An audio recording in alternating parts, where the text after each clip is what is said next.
नमस्कार दोस्तों, 22 अगस्त 2020 के एडिटोरियल डिस्कशन में आपका स्वागत है। पहला एडिटोरियल जो हम डिस्कस करेंगे, moving resolutely towards post pandemic future. सबसे खास बात यह है कि बहुत दिन बाद द हिंदू में ऐसा कोई आर्टिकल छपा जो पूरी तरीके से गवर्नमेंट के फेवर में है। इसकी रीजन ये है कि जयंत सिन्हा जी ने इस आर्टिकल को लिखा है। ये चेयरमैन है स्टैंडिंग कमेटी ऑन फाइनेंस के पार्लियामेंट में और लोकसभा एमपी है फ्रॉम हजारीबाग, झारखंड। तो ऑब्वियसली ये बीजेपी पार्टी के रिप्रेजेंटेटिव है, एनडीए के रिप्रेजेंटेटिव है। यहाँ पे ये आर्टिकल हमारे लिए इंपॉर्टेंट क्यों हो जाता है? कोविड-19 पैंडेमिक से लड़ने के समय गवर्नमेंट ने जिन जिन पॉलिसीज को लागू किया, जिन जिन पॉलिसीज को अनाउंस किया, वो पॉलिसीज हमारे लिए इंपॉर्टेंट हो जाती हैं। जो कि यूपीएससी मेंस के पेपर में ये जरूर पूछा जाएगा कि भाई कोरोना पैंडेमिक से लड़ने के लिए क्या क्या चीजें यूजफुल हो सकती हैं। वहां पे इन पॉलिसीज के बारे में आपको पता होना चाहिए। तो बस इसीलिए ये आर्टिकल इंपॉर्टेंट है और इसको देखेंगे। नेक्स्ट है differential impact of covid and the lockdown. यहां पे शुरुआत बहुत इंटरेस्टिंग तरीके से की गई है।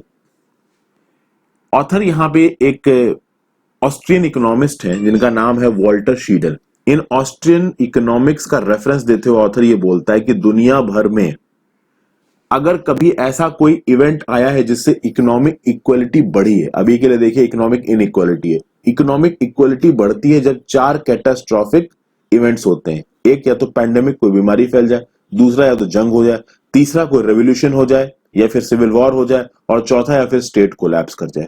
अगर ऐसी 4 चीजें होती हैं तो जो सोसाइटी है उसमें इक्वलिटी, खासकर इकोनॉमिक इक्वलिटी बढ़ती है। लेकिन ये चारों चीजें हम लोग चाहते नहीं है कि हों। अभी के लिए पैंडेमिक चल रहा है, कोविड-19 पैंडेमिक पिछले कई डेकेड्स में बहुत बड़ा पैंडेमिक है। जो मार्जिनलाइज्ड लोग हैं वो रिस्क पे हैं। यहां पे बस बात यह की गई है कि क्या यहाँ पे सारे सेक्शंस को बराबर का नुकसान है या फिर जो मार्जिनलाइज सेक्शंस है, जो वल्नरेबल सेक्शंस है, the so called depressed classes हैं, वो कितना रिस्क पे है कंपेयर टू हायर क्लासेस। उसके फेवर में कुछ स्टैटिस्टिक्स दे रखे हैं, उन स्टैटिस्टिक्स को देखेंगे। फिर तीसरा आर्टिकल, रिपील एंड रिफॉर्म। देखिए श्रीलंका में राजापाक्सा जीत चुके हैं और अब ये बातचीत चल रही है कि शायद 19th अमेंडमेंट को वो चेंज करेंगे। अब अगर 19th अमेंडमेंट को, ये जो राजापाक्सा जी की सरकार आई है, जो एसएलपीपी की सरकार आई है, अगर इसको चेंज करती है तो डेमोक्रेटिक क्रेडेंशियल्स ऑफ श्रीलंका को चेंज किया जाएगा। कुल मिला के जो रूलिंग गवर्नमेंट है उनका कुछ कुछ ये व्यू पॉइंट समझ में आ रहा है कि 19वें अमेंडमेंट को हटा के एक नए कॉन्स्टिट्यूशन को लाने की कोशिश की जाएगी। बट 19th अमेंडमेंट में कुछ ऐसे इंपॉर्टेंट चीजें हैं जिनको हटाना श्रीलंका के हक में है नहीं, श्रीलंका की डेमोक्रेसी के हक में नहीं है। क्योंकि जब 17th अमेंडमेंट को हटा के 18वां अमेंडमेंट लाया गया था तो श्रीलंका की डेमोक्रेसी का मजाक सा उड़ा था। बहुत सारी ऐसी बॉडीज थी, ठीक है, जो कि एक इंडिपेंडेंट डेमोक्रेसी को मेंटेन करती हैं, उनको हटा दिया गया था 18वें अमेंडमेंट से। जो प्रेसिडेंट था, प्रेसिडेंट की जो टर्म लिमिट होती है कि हाँ भाई वो इतने साल प्रेसिडेंट रह सकता है, उस टर्म लिमिट को भी हटा दिया गया 18वें अमेंडमेंट में। हालांकि इन सब चीजों को 19वें अमेंडमेंट में सही कर दिया गया। अभी 19th अमेंडमेंट को फिर से हटाने की बात हो रही है, नई कॉन्स्टिट्यूशन को बनाने की बात हो रही है। तो यहाँ पे थोड़ा बहुत समझेंगे कि 19th अमेंडमेंट में है क्या क्या और ये क्यों नहीं होना चाहिए, ऐसा ऑथर क्यों कह रहे हैं। और final article, the last lap, Joe Biden Kamala Harris. देखिए जो डेमोक्रेटिक ऑफिशियल नॉमिनी है 2020 वाइस प्रेसिडेंशियल इलेक्शन के, अभी रिसेंटली नेशनल डेमोक्रेटिक कन्वेंशन हुआ। ये democratic national convention, democratic party के ऑफिशियल्स ने इसको अटेंड किया। 4 दिन का फंक्शन था। इस फंक्शन के दौरान एक बार फिर से पूछा जाता है कि हाँ भाई, डेमोक्रेट पार्टी ने जिस पर्सन को भी प्रेसिडेंट की पोस्ट के लिए, जिस पर्सन को भी वाइस प्रेसिडेंट की पोस्ट के लिए नॉमिनेट किया है, क्या सारे डेमोक्रेटिक पार्टी के मेंबर्स उनको सपोर्ट कर रहे हैं? बस इसीलिए ये डेमोक्रेटिक नेशनल कन्वेंशन बुलाया जाता है। बुलाया गया, सबने जो बाइडेन और कमाला हैरिस की कैंडिडेचर को सपोर्ट किया। इस इवेंट में बहुत इंपॉर्टेंट लोग भी थे। बराक ओबामा थे, बिल क्लिंटन थे, फर्स्ट लेडी माइशेल ओबामा थी, हिलरी क्लिंटन थे, सब लोग थे यहाँ पे। बहुत सारे और भी इंपॉर्टेंट लोग थे। अब यहाँ पे एक छोटी सी बहस चली है। बहस किसकी? Biden versus Trump. Okay, opinion polls ये दिखाते हैं कि जो बाइडेन ही देश के प्रेसिडेंट बनेंगे, ट्रंप हार जाएंगे। ट्रंप का क्या कहना है कि भाई इनवर्ड लुकिंग इकोनॉमी, अमेरिका को इनवर्ड लुकिंग इकोनॉमी बनाना है। अब यहां पे ट्रंप किस व्यू पॉइंट के बेसिस पे बाइडेन को हटाना चाहते हैं, इसके बारे में बातचीत हो रही है, इसे देखेंगे। देखिए इस आर्टिकल की शुरुआत ऑथर इस तरीके से बोलते हुए कर रहे हैं कि दुनिया भर की जो कंट्रीज की इकोनॉमी है वो स्टम्बल कर गई है कोरोना वायरस में। बट इंडिया ने अपनी इकोनॉमी का कंट्रोल ले रखा है, अपनी डेस्टिनी का कंट्रोल ले रखा है, और इंडिया रिकवर कर रहा है पूरी एनर्जी के साथ और फ्यूचर के लिए बोल्ड प्लान्स बना रहा है। शुरुआत कैसी करी गई है?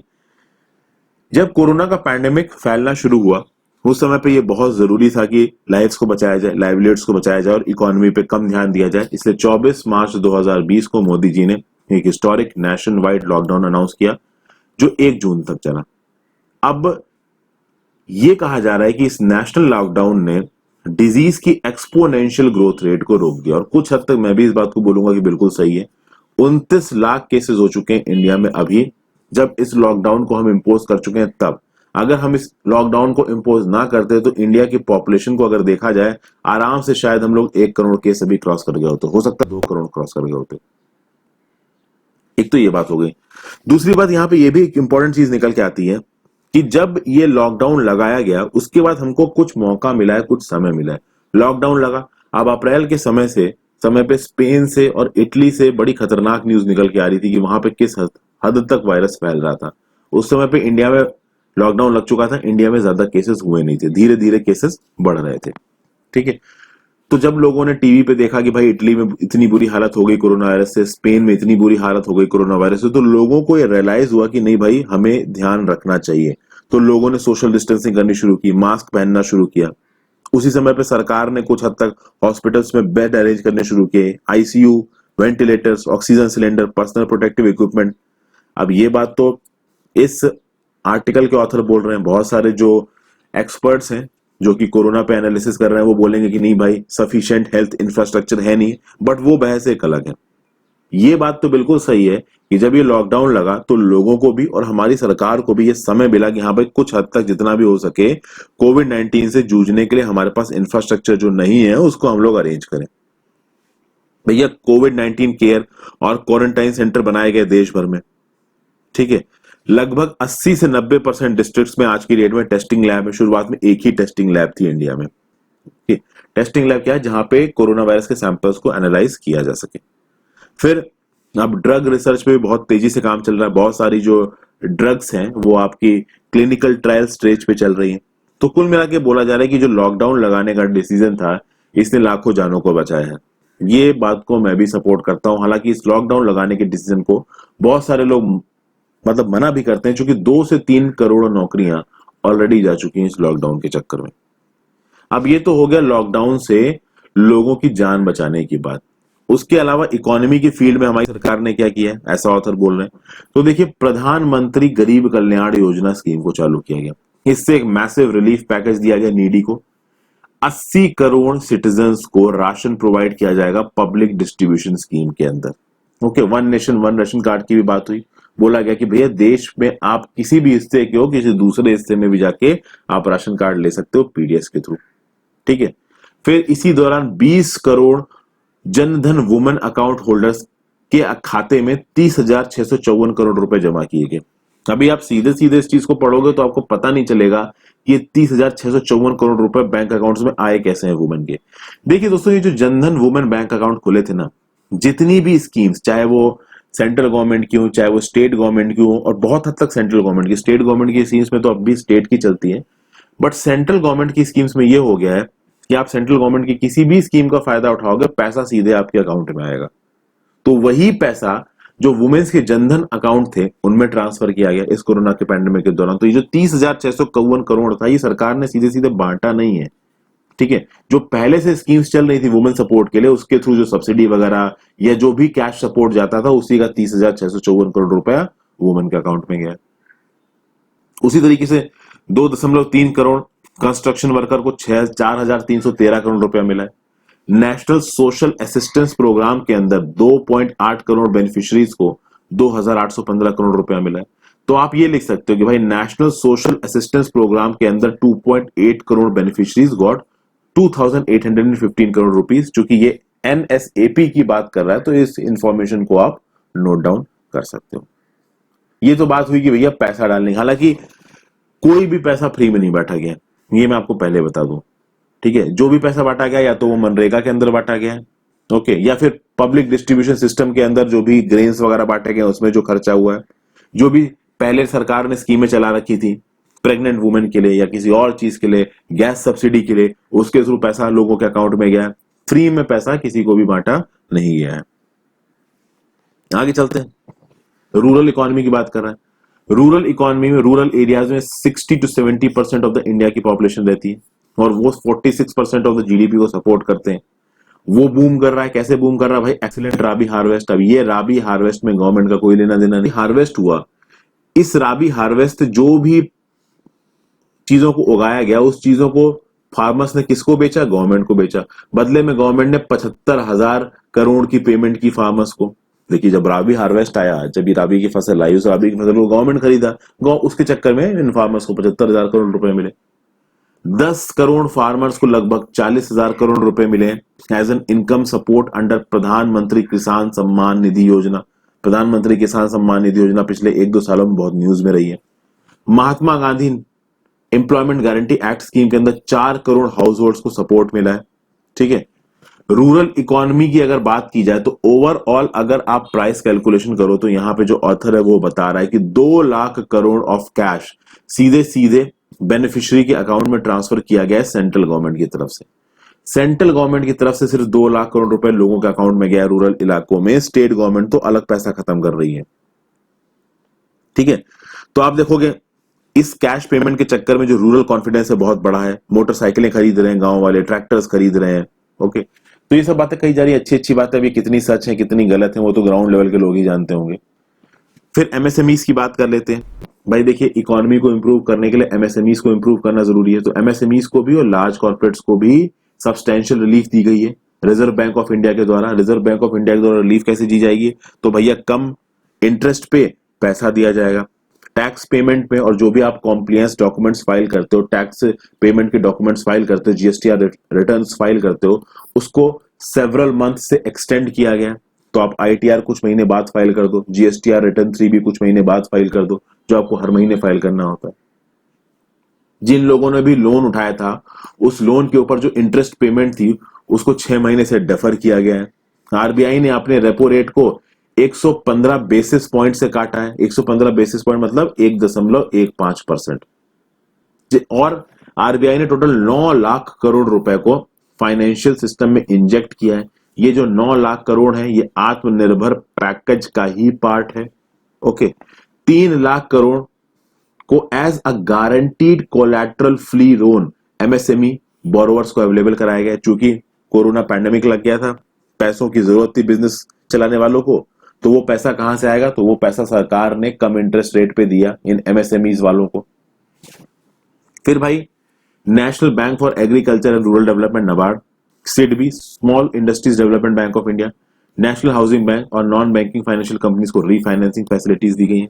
रीफाइनेंसिंग फैसिलिटीज, अगर आप प्रॉपर तरीके से न्यूज़पेपर पढ़ते हो तो आप अक्सर कर सुनते होगे कि रिजर्व बैंक ऑफ इंडिया ने 25,000 करोड़ रुपए दिए नाबार्ड को। नाबार्ड क्या करेगा कि लोअर लेवल पे जो भी एग्रीकल्चर से रिलेटेड एंटिटीज हैं उनको पैसा देगा, छोटे मोटे जो बैंक्स हैं उनको पैसा देगा, रीजनल रूरल बैंक्स को पैसा देगा, और वो रीजनल रूरल बैंक्स जिन किसानों को जरूरत है उनको पैसा देगा। जो नाबार्ड है वो सीधे सीधे किसान को पैसा नहीं देता है। नाबार्ड एक तरीके से रीफाइनेंस फैसिलिटी को अवेलेबल कराता है, यानी कि नाबार्ड बीच की किसी एंटिटी को पैसा देगा, आरआरबी को पैसा देगा, और ये आरआरबी फिर फार्मर्स में और बाकी लोगों में पैसा घुमाएगा। इसको बोला था रीफाइनेंस फैसिलिटी। तो नाबार्ड को, सिडबी को, एनएचबी को, इन सब को रीफाइनेंस फैसिलिटी अवेलेबल कराई है आरबीआई ने। आरबीआई ने इन सबको पैसा दिया और इनसे बोला कि कम इंटरेस्ट रेट पे इस पैसे को आगे घुमाओ इकोनॉमी में। एग्रीकल्चर से प्राइस कंट्रोल्स को हटा दिया गया है, ज्यादातर प्राइस कंट्रोल्स को हटा दिया गया है। कुछ की सेक्टर्स में अभी भी प्राइस कंट्रोल है। आप बोलोगे प्राइस कंट्रोल क्या होता है? देखिए, प्राइस कंट्रोल ये होता है दोस्तों कि जब लाइसेंस राज था, इनिशियली जब हमारा देश आजाद हुआ तो बहुत लंबे समय तक प्राइस कंट्रोल है। प्राइस कंट्रोल मतलब कि जो भी किसान अपनी पैदावार में, एग्रीकल्चर की पैदावार में इनपुट लगाता है, उस इनपुट के दाम एक लिमिट से ज्यादा नहीं हो सकते। अभी अगर आप उस इनपुट के दाम को ही कंट्रोल कर दोगे तो ज्यादा जो कॉम्पिटिटिव और प्राइवेट प्लेयर्स है ना, वो उस इनपुट्स को बनाएंगे नहीं। तो जो फार्मर्स के पास इनपुट्स अवेलेबल होंगे, सीड्स, ट्रैक्टर्स और बाकी इनपुट्स, वो अच्छे क्वालिटी के नहीं होंगे। अगर आप इस प्राइस कंट्रोल को हटा देते हो तो बहुत सारे प्लेयर्स आ जाएंगे। वो बहुत सारे players highly competent, efficient technology से और अच्छे इनपुट्स बनाएंगे, और चूंकि कंपटीशन ज्यादा होगा तो उन इनपुट्स के दाम ऑटोमेटिकली नीचे आ जाएंगे, तो एफिशिएंसी भी बढ़ेगी और दाम भी नीचे आएंगे। प्राइस कंट्रोल लगाने से एक तो एफिशिएंसी और कंपटीशन पूरा ही चला जाता है, तो जो इनपुट मिलता है उसकी क्वालिटी बद से बदतर होती है, प्लस एक से दो लोगों को डोमिनेंस मिल जाता है मार्केट पे, जो कि सही नहीं है। ये सब बातें बोली गई। फार्मर्स आप अपने क्रॉप्स को कहीं भी और किसी को भी बेच सकते हैं, तो एग्रीकल्चर प्रोड्यूस मार्केटिंग कमेटी जो धमकाती थी फार्मर्स को, वो बंद हो गया। कॉन्ट्रैक्ट फार्मिंग को मैं आपको कई बार समझा चुका हूं। किसान क्रेडिट कार्ड्स बांटे गए फिशरमैन को, डेयरी फार्मर्स को, एग्रीकल्चरिस्ट को। फिर रूरल इंफ्रास्ट्रक्चर को बनाने के लिए 1 लाख करोड़ रुपए प्रोवाइड किए गए, जिससे स्टोरेज डिपो बन रहे हैं, रेफ्रिजरेटेड वेयर हाउसेस बन रहे हैं। तो भाई जिनका जो भी एग्रीकल्चरल प्रोड्यूस है जल्दी सड़ जाता हो, जैसे कि फ्रूट्स हो गए, वेजिटेबल्स हो गए, उनको इस रेफ्रिजरेटेड वेयर हाउसेस में रखा जा सकता है।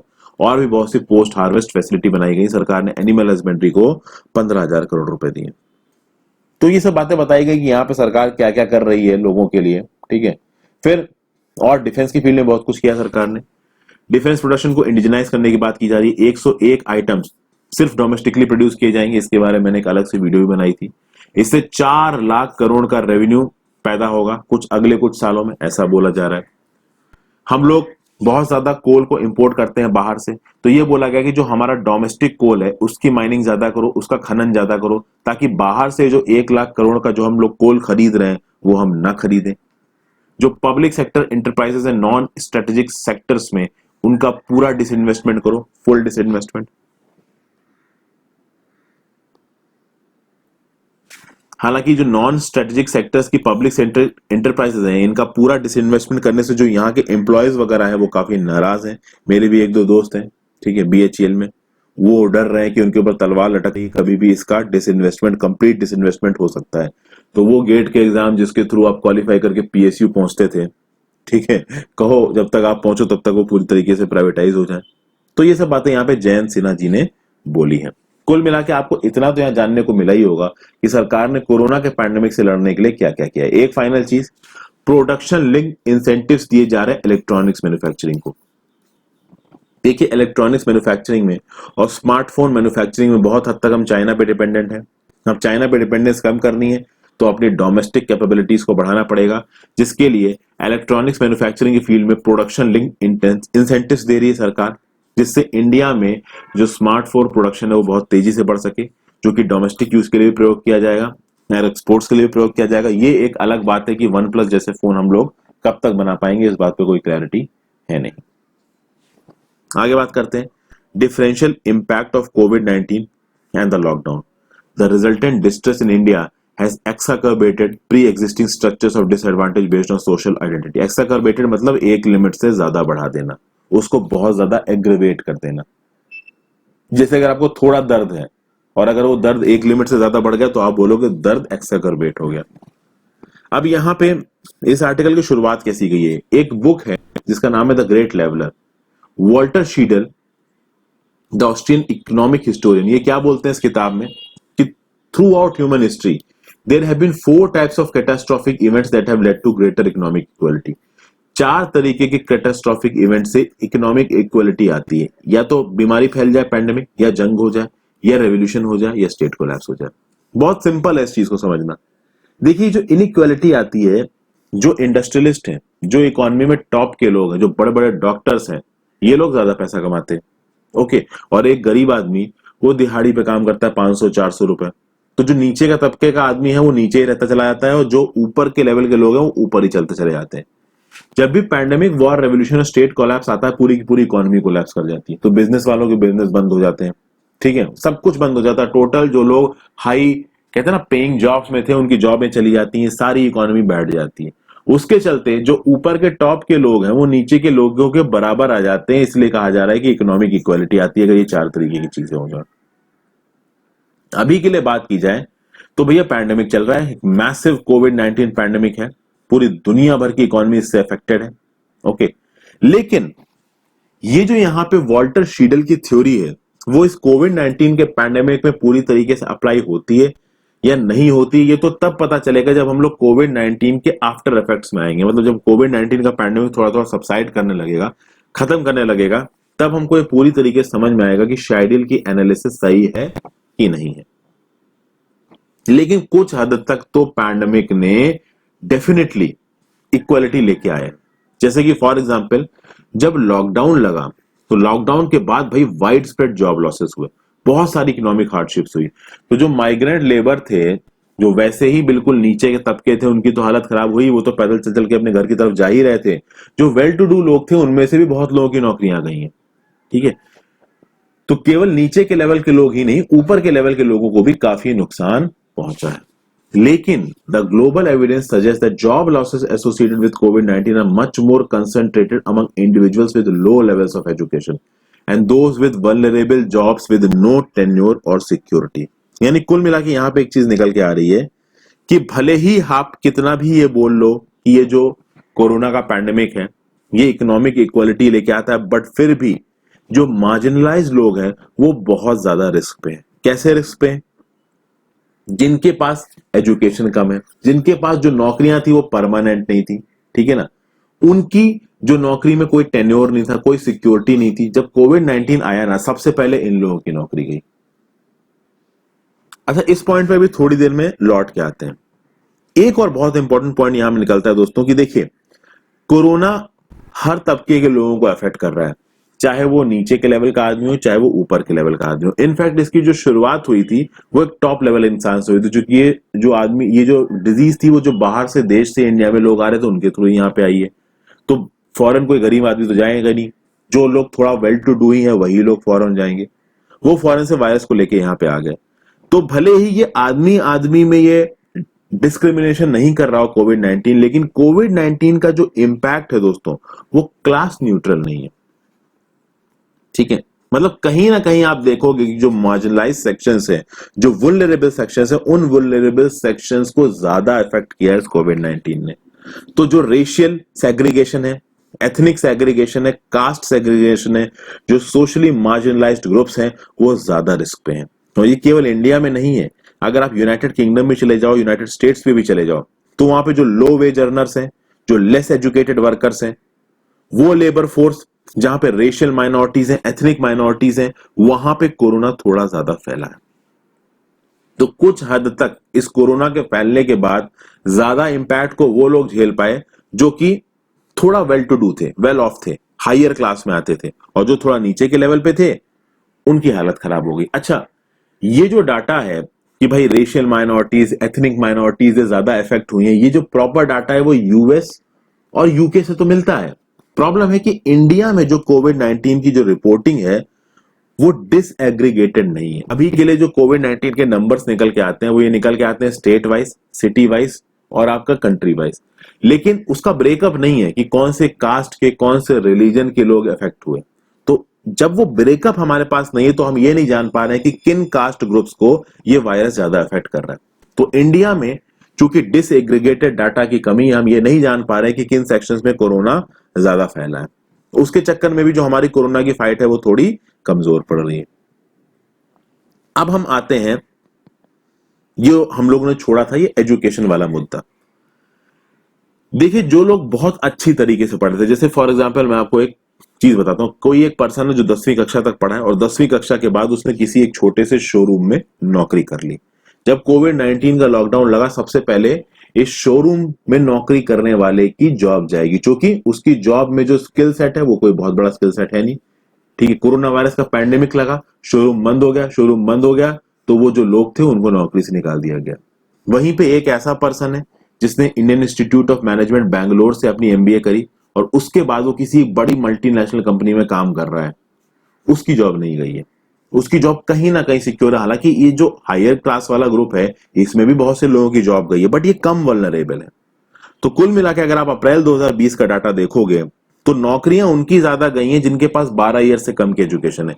जिन्होंने 12वीं क्लास तक की पढ़ाई कर रखी है, उससे ऊपर के जो लोग हैं उनमें जो प्रपोर्शन है नौकरी जाने का, और जिन्होंने 12वीं क्लास से कम पढ़ाई कर रखी है उनमें से जो लोग हैं उनमें से जो प्रपोर्शन है नौकरी जाने का, 12वीं क्लास से कम जिन्होंने पढ़ाई की है उनमें जो प्रपोर्शन है नौकरी जाने का वो बहुत ज्यादा है कंपेयर टू उन लोगों के जिन्होंने 12वीं क्लास से ज्यादा की पढ़ाई की है। तो कहीं ना कहीं आपके एजुकेशनल लेवल्स यहां पे एक बहुत मेजर रोल प्ले कर रहे हैं। यहां पे एक बहुत अच्छा स्टैटिस्टिक्स दे रखा है। एक India human development survey of 2011-12, ये IHDS2, ये क्या दिखाता है कि देखिए 51% ऑफ द जो शेड्यूल कास्ट हाउस होल्ड हैं, वहां पे जो एडल्ट वुमेन है उनकी 0 years ऑफ एजुकेशन है, वो मतलब पूरी तरीके से इलिटरेट है।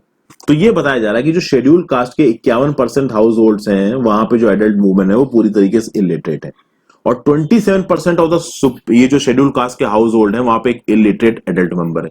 वहीं पे 11% ऑफ द जो अपर कास्ट के हाउस होल्ड है वहां पे एक इलिटरेट वुमेन है, और 24% of the upper caste house hold में इलिटरेट मैन है। तो कुल मिला के जब ये लॉकडाउन लगा और स्कूल बंद हो गए तो बच्चों का स्कूल जाना बंद हो गया।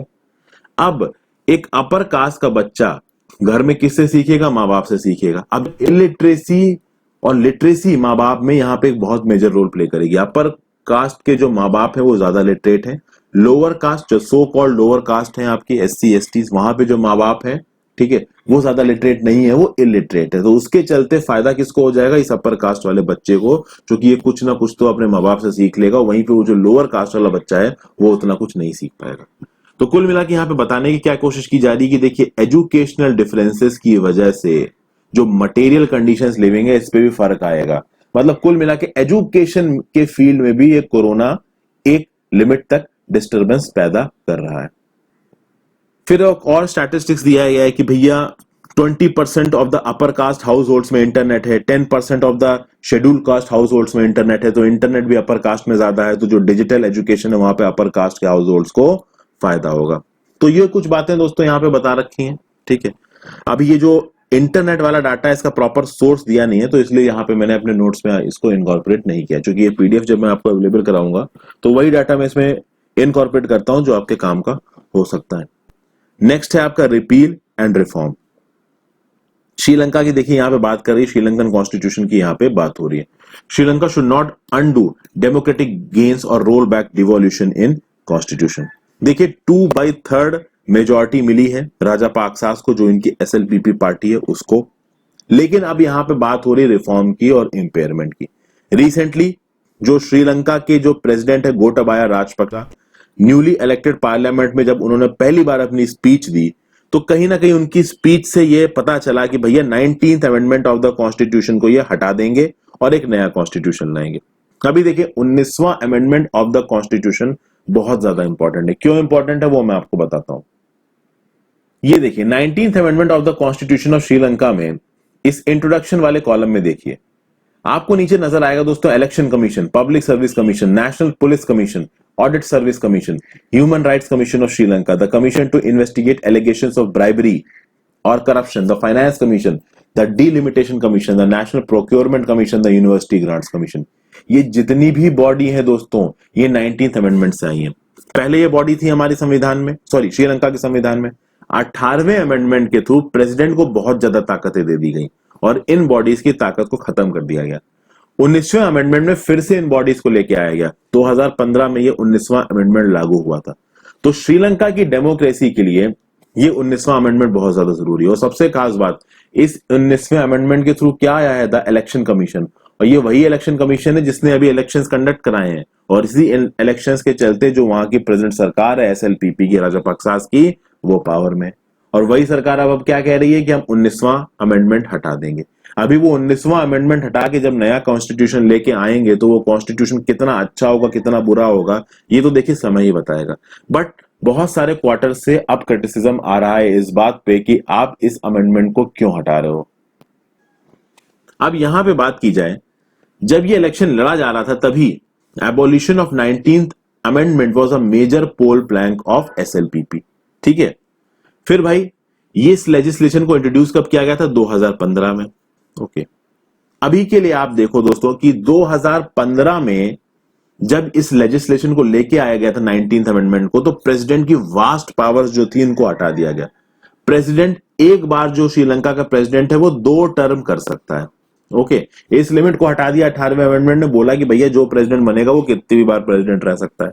तो ये बहुत सारी जो जो बुरी चीजें थी उनको हटा के अच्छी अच्छी चीजें लेके आए थे 19वें अमेंडमेंट के थ्रू। अभी 19वें अमेंडमेंट को हटाने की बात कर रही है। अब यहां पे ये बोला जा रहा है कि देखिए श्रीलंका एक बहुत बड़े सिविल वॉर से उभरा है। कहीं ना कहीं ये जो 19th अमेंडमेंट है वो श्रीलंका के लोगों को ये एश्योरिटी देता है कि हाँ भाई आपके राइट्स हैं। कुछ ऐसी बॉडीज हैं श्रीलंका में जो कि डेमोक्रेटिक प्रिंसिपल्स को बचा के रखती हैं। अगर आप इन्हीं बॉडीज को हटा दोगे, यूनिवर्सिटी ग्रांट्स कमीशन जैसी बॉडी को, पब्लिक सर्विस कमीशन जैसी बॉडीज को, इलेक्शन कमीशन जैसी बॉडीज को, जो श्रीलंका की डेमोक्रेसी को बचा के रखते हैं, तो डेमोक्रेसी खतरे में नजर आएगी। प्लस देखिए, जो एसएलपीपी पार्टी जीत के आई उनको मेजोरिटी सपोर्ट है सिन्हलीज का, और हमेशा से इस पार्टी के अपोजिशन में कौन रहे हैं? तमिल्स। तो फिर से कहिए, फिर सिन्हलीज वर्सेस तमिल्स वाला इशू ना उठ के खड़ा हो जाए, ये भी एक बहुत मेजर रोल प्ले करेगा। तो ये पूरी चीजें हैं दोस्तों, एक छोटा सा अपडेट है। अभी आगे के समय पे पता चलेगा कि जो श्रीलंका की रूलिंग गवर्नमेंट है वो इस 19th अमेंडमेंट को हटाती है या नहीं हटाती है। आगे चलते हैं, last lap.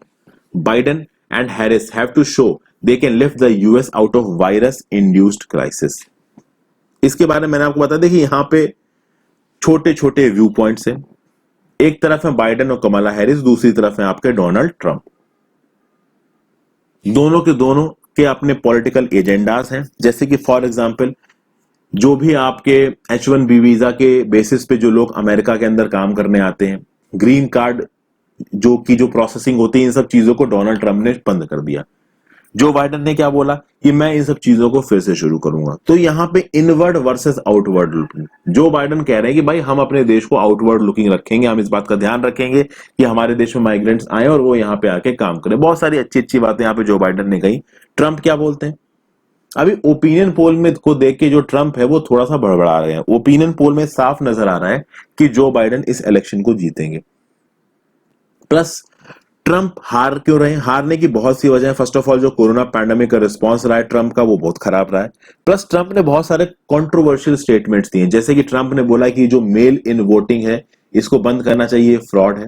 Mail in voting के बारे में मैंने पहले आपको बता चुका हूं, घर बैठे बैठे जो वोटर्स हैं वो वोट डाल सकते हैं इस मेल इन वोटिंग के चलते। तो मेल इन वोटिंग के अगेंस्ट स्टेटमेंट दिया ट्रंप ने। ओके, तो ये सब चीजों ने ट्रंप की जो पॉपुलैरिटी है उसको कम किया। हालांकि कहीं ना कहीं ट्रंप के भी बहुत सारे सपोर्टर्स हैं। ट्रंप क्या बोलते हैं कि अगर जो बाइडेन जीत के आ गए तो वो $4 ट्रिलियन के टैक्सेस बढ़ा देंगे अमेरिकन पे। सेकेंड अमेंडमेंट को एविसरेट करेंगे। सेकेंड अमेंडमेंट क्या है? यूएस कॉन्स्टिट्यूशन का। देखिए, second amendment of the US constitution ये बोल सकता है कि अमेरिका में जितने भी लोग हैं वो अपने पास बंदूकें रख सकते हैं। ठीक है ना?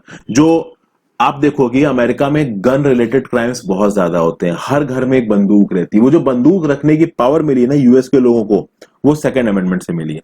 और उस पावर को जल्दी हटाने की बात नहीं करी जा रही, क्योंकि एक बहुत स्ट्रॉन्ग लॉगी इन्वॉल्व है इसमें। तो ट्रंप कह रहे हैं कि भाई अगर ये जो बाइडेन जीत के आ जाते हैं तो वो सेकेंड अमेंडमेंट को हटा देंगे। तो ऐसी बहुत सी चीजें हैं जो कि ट्रंप वर्सेस बाइडेन यहां पे चल रही हैं। क्या होता है क्या नहीं होता है ये तो देखिए इलेक्शन के बाद ही पता चलेगा। वैसे भी इलेक्शन सब ऑलमोस्ट आ ही गए हैं। ठीक है, उनकी इंटरनल पॉलिटिक्स है, जैसे कि यहाँ पे कांग्रेस वर्सेस बीजेपी होता है, वैसे वहां पे डेमोक्रेट वर्सेस रिपब्लिक होता है। तो आज के लिए इस आर्टिकल में इतना ही है दोस्तों। ये यहाँ पे हमारा एडिटोरियल डिस्कशन खत्म होता है। चूंकि सैटरडे था तो ज्यादा आर्टिकल्स थे नहीं, बहुत ज्यादा कंटेंट था भी नहीं, काम की चीजें मैंने निकाल के आपको दे दी है। Thank you for watching, have a great day.